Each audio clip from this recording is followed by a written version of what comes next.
Hello everybody, today we're going to get an update on some more of these 2024 results. We're going to go quick through a bunch of different things. A lot of the data is still coming in. Things could change by the time you watch this video. And I understand there's a lot of people out there that are still kind of horrified by these results. The other half is extremely excited. I realize there's those different reactions, but I'm still going to try to cover these results. So we'll start here with this big story out of Pennsylvania. It appears that David McCormick has knocked out Bob Casey in the U.S. Senate. That is a major flip and a huge pickup for the Republicans trying to expand their Senate majority. After they blew it in 2022, this would give them a little bit more breathing room. If you would have told me that 6 or 8 months ago Casey was going to lose, I would have been really surprised, but based on the last couple of weeks, I thought there was a chance for an upset, so I'm not overly surprised anymore. Now let's get an update on the presidential map. And we've still got some outstanding calls here in Nevada and Arizona, although Trump has a fairly comfortable lead. I wish they would pick up the pace there. I don't think it's really satisfying for voters to see this drag on for days or even more, especially when we've got calls in all the other states. So it looks like it's going to be a clean sweep of the 7 battleground states for Trump. I had him getting 5, but I'm not shocked by the 7. And once the data gets more finalized over the next few weeks or the next couple of months, then we could dig deeper into some of these shifts. But as of right now, it is definitely an overperformance for Trump. Even though I had him winning, I still underestimated him in some states, especially in the popular vote. But there's also a lot of votes still to count in California. Let's wait until we get all that in. Now let's look at that Senate map. And at New York Times, they still have not yet called the race for McCormick in PA, but the AP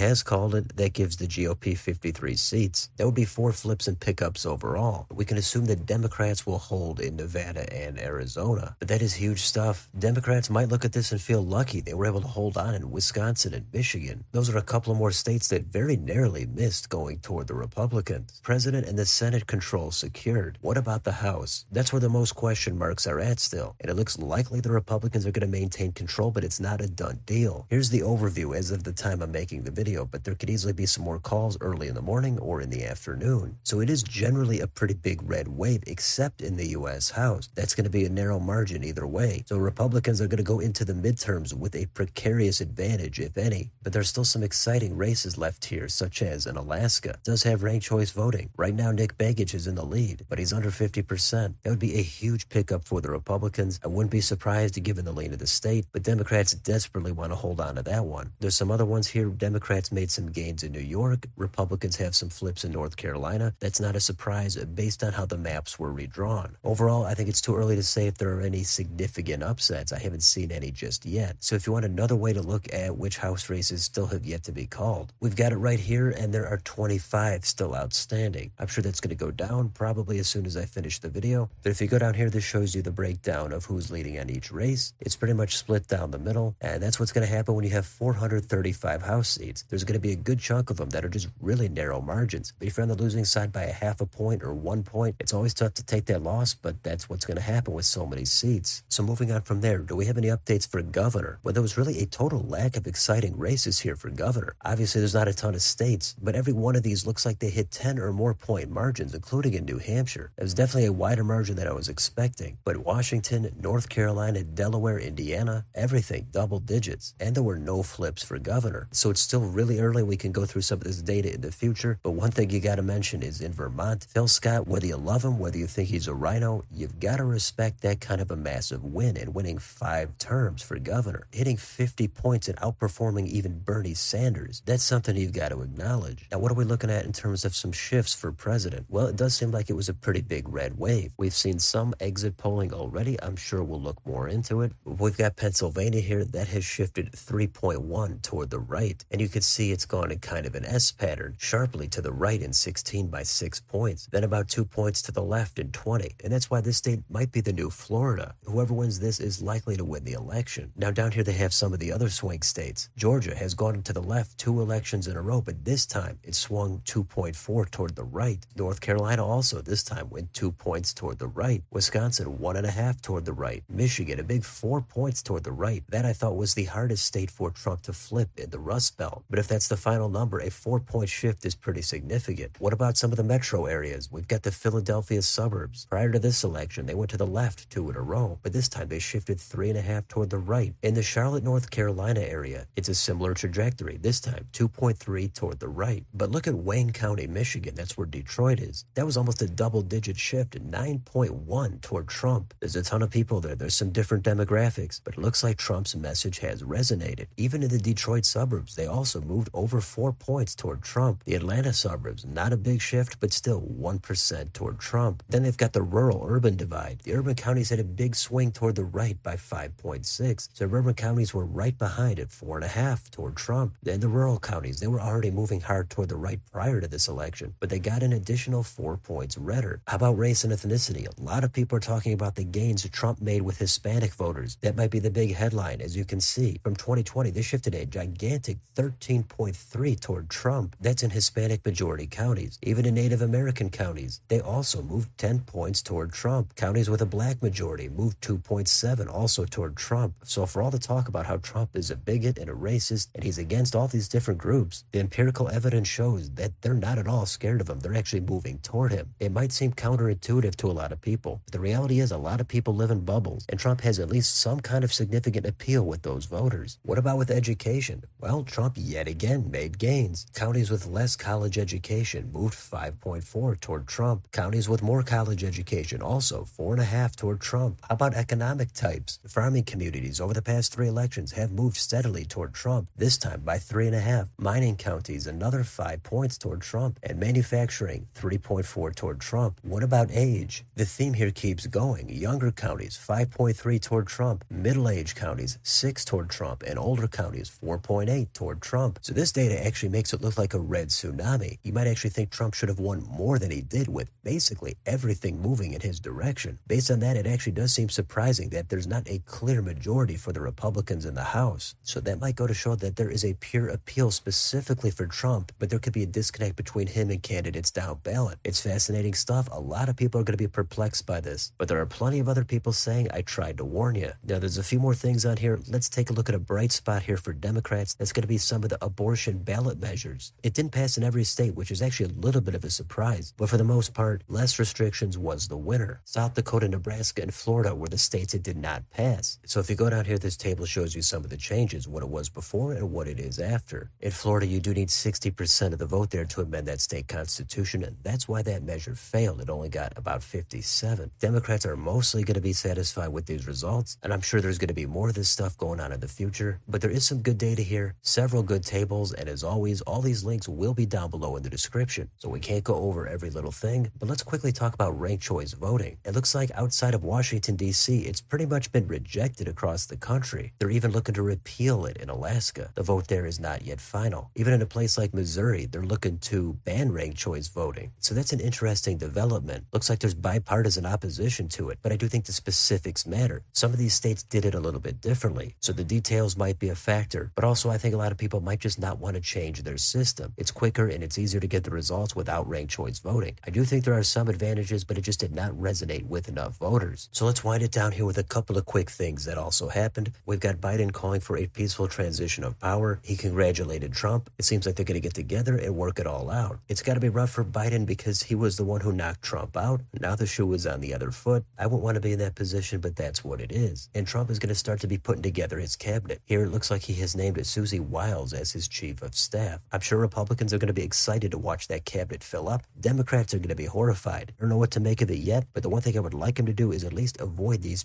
pure establishment picks that are going to be extremely corporate friendly. So what about some of the state legislatures? Here in North Carolina, with Josh Stein being elected governor, the Republican supermajority in the legislature is over. It's very slight, but that's the way it is. So now the GOP might have to work more with that governor there. What about in Nevada? Looks like Democrats are also not going to have a supermajority for Governor Joe Lombardo. Both of these states do have some gerrymandering going on in the legislature. So if you're in the minority, breaking up a supermajority can be a big deal. And how about in Wisconsin? Looks like the state Senate there is no longer going to be a supermajority for the Republicans. Those maps were redrawn. That is not a surprise. How about a notable race here in Vermont? Well, we know Phil Scott won by a landslide for governor, but for lieutenant governor, progressive Democrat David Zuckerman looks like he's been defeated. John Rogers, the Republican, is a former Democrat, and even though I haven't followed the race closely, that does seem like a surprise. And finally, we've got Clallam County, Washington. They voted for the losing presidential candidate for the first time in 40 years. I did a video on this last week, and it's unfortunate to see a streak end, but it looks like it's not even close. Harris might win that county rather comfortably. So now it might come down to Blaine County, Montana. Clallam had a good run, but they just finally ran out of gas. So that's going to be it for an update here on what's going on with the 2024 fallout. So let me know in the comments, what do you think about what's going on at the top of the ticket or for Congress? How about any of the ballot measures or local races? Let me know down below on your way out. Don't forget to like, share, and subscribe. Join if you'd like to support the channel. Thanks for watching, and I'll see you next time.